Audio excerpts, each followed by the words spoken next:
This video is brought to you by Squarespace. It has been 2 years since I took delivery of one of the very first Leica SL2s in the US. A little less than that since I took delivery of one of the very first Summicron SL35s. I love this combination. This one. It speaks to me. It is uber performant and so much more. But today, let's talk about just the SL2. It is weather sealed, gorgeous to behold, wonderful in hand, has all the resolution and dynamic range I want, hold that thought, all of the ports I want, all the video capability I want, all the IBIS I need, an almost perfect EVF, hold that thought. It is a wonderful companion and a talisman, even in this most modern of guises. Yet all I want for Christmas is the promise of a few updates to it in 2022.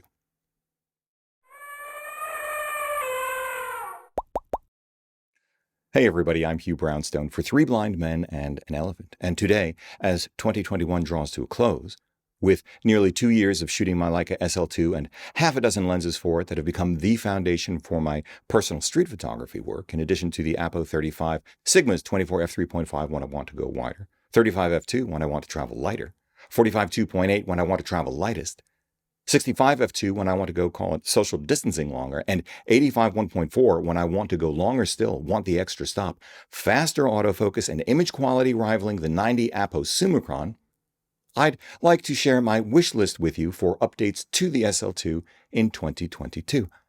This is, however, going to be a very short video because there are only a few things preventing the SL2 from being the perfect camera for me.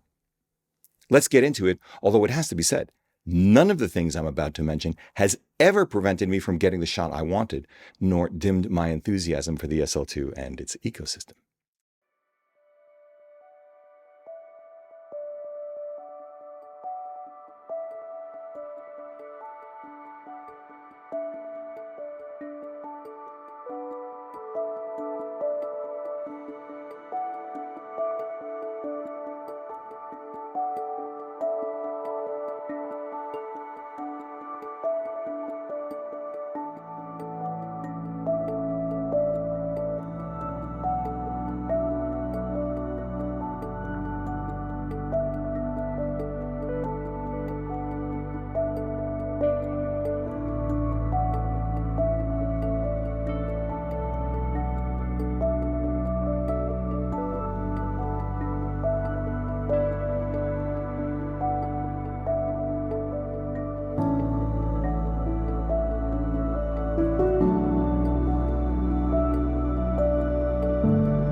Enough with the preamble. First, let's talk about 3 things that ought to be fixable and ought to be fixed with alacrity via a firmware update because A, they just shouldn't be issues in the first place, and B, they are simply non-issues, that is, they don't exist, on the SL2's kissing cousin, Panasonic's Lumix S1R. This guy. Actually, they are all manifestations of just one thing, an imperfect implementation of one of the core benefits of mirrorless systems, a true what you see is what you get view through the EVF. So let's take them in turn. A, real-time depth of field preview with autofocus lenses. 2 years later, this basic function, a critical aid to precision focus and composition, remains unavailable.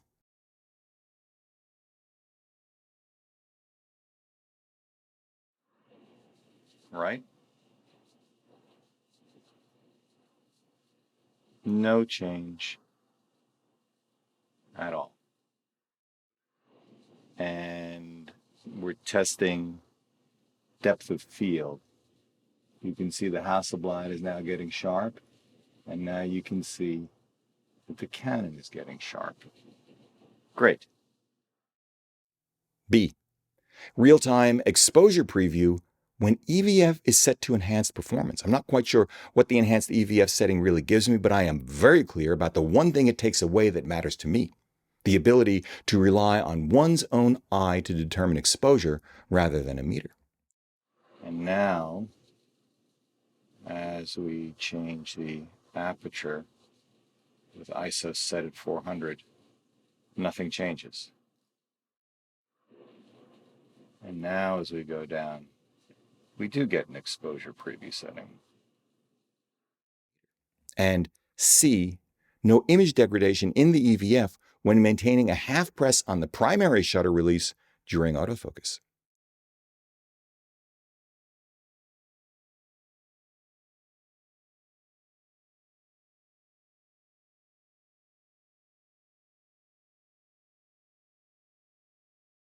This is not an issue when using back button autofocus, nor, oddly enough, when our Atomos Ninja 5 is attached, go figure, only when using the shutter release on top of the grip. As I said, none of these are issues on the S1R. Second, let's talk about the one thing that does require a hardware update. You know what it is. Improved continuous video autofocus performance on par with Sony, Canon, and now apparently Nikon with their Z9. The only way this is going to happen, apparently, is for Leica and the rest of the L-mount alliance, for that matter, to move to hybrid phase detect, contrast detect autofocus using much more sophisticated autofocus algorithms with processing power and AI to match. If this were sorted, we wouldn't need a second system for our video work.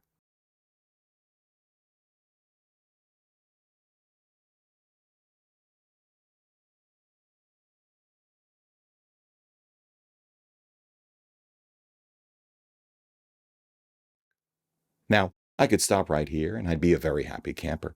But third, let's talk about 4 other things that also require hardware upgrades, although I'd call them nice to haves or I can wait.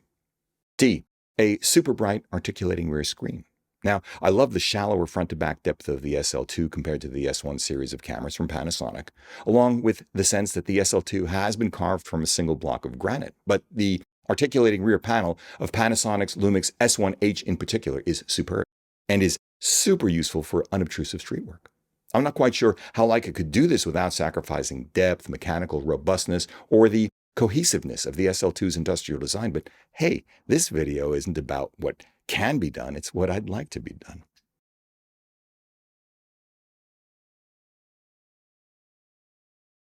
E, a pair of CF Express SD card slots just like the ones in our Sony a7S III. CF Express cards are so much faster, meaningfully faster than any flavor of SD card at the moment, especially useful for more robust video capture options and for offloading video or stills to a computer.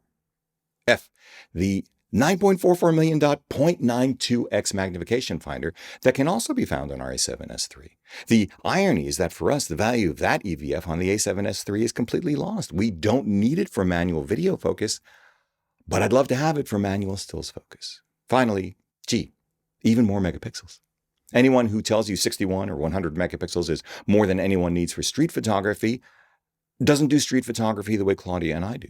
Sure, that much resolution isn't necessary for every shot, but as far as we're concerned, the combination of the textures of New York City and our philosophy of preferring more pixels to longer, heavier glass warrants as many megapixels as we can get. I had no trouble at all taking advantage of the 102 megapixels of Fujifilm's GFX 100 and 100S, and I'd have no trouble doing the same in an SL2.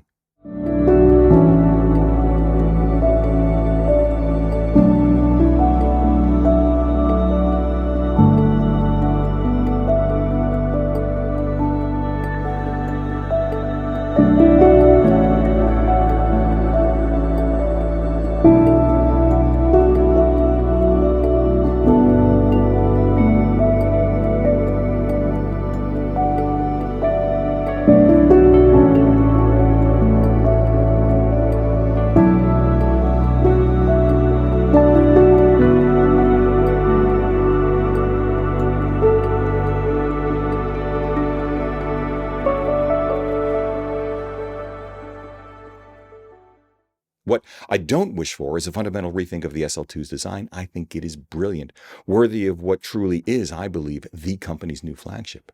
May it look fundamentally unchanged for decades to come, just like the M. Although, it would be nice to offer the very same top plate engraving to the left of the finder that one can find on certain models of the M. Just saying. This video is brought to you by Squarespace. From custom domains to beautiful websites using their easily customizable templates that you can have up and running in minutes, e-commerce, email and email marketing, SEO, analytics and scheduling, Squarespace does it all and has done it for us for the last 6 years. If you are a small to mid-sized business in any industry, Squarespace is the place to go for all of your website needs. Hop over to www.squarespace.com/Hugh for a free trial.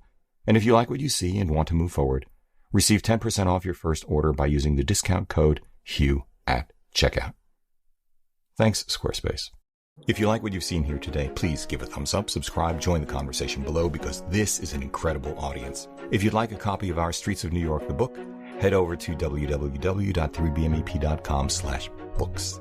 If you'd like to schedule a one-on-one video session with me for a portfolio review, explore or hone your artistic voice, select gear, and more, sign up at www.3bmep.com/booking. Finally, consider supporting our work by using our no-cost-to-you affiliate links down below, picking up some official Three Blind Men and an Elephant swag at 3bmep.threadless.com, sending coffee money via PayPal, or best of all, join us as a patron over at Patreon.